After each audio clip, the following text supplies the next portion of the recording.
এইটা কোথায় বা আসলাম, মানে এখানে এতই বা লোক কেন? চলো ব্লগটা দেখতে থাকো বলছি। হে গাইস, কেমন আছো তোমরা? আশা করি ভালো আছো। ভালো তো থাকতে হবে, যেহেতু তোমরা আমার ফ্যামিলি মেম্বার। আর নিয়ে আসলাম নতুন একটা ব্লগ। আমাদের একটা কাছের মানুষ আজকে আমাদের মধ্যে নেই, তো সেই জন্য কদিন ধরে ব্লগটা দিতে পারিনি। মন টন ভীষণ খারাপ ছিল, তো আজকের থেকে কন্টিনিউ ব্লগ দিয়ে শুরু করলাম।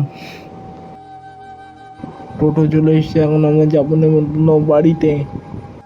এখন গরমকালে আমাদের বাড়ির সামনের মাঠটা কি সুন্দর লাগছে। টোটোই করে যদি কোথাও যাই, তাহলে এই দাদাটা টোটোই করি। এই দাদাটা আসলে আমাকে একটু তুলতে পারে, টোটোতে লাভাতে পারে, তাই জন্য এই দাদাটা টোটোই করা হয়। আমি যদি কোথাও যাই, তাই এই দাদাটা টোটোই করা হয় আমাদের।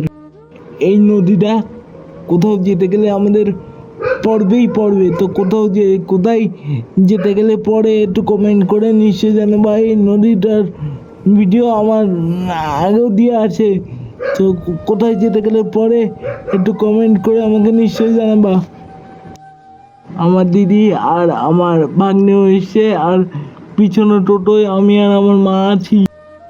দেখেই তো বুঝতে পারছি এটা একটা খরচের বাড়ি। আজকে এই নিয়ে আমাদের মধ্যে নেই, তো এই জন্যই আমার ঘরের ব্লগ দিতে। এখন দুপুর 2টো বাজে, খাওয়া দাওয়া হয়ে গেছে।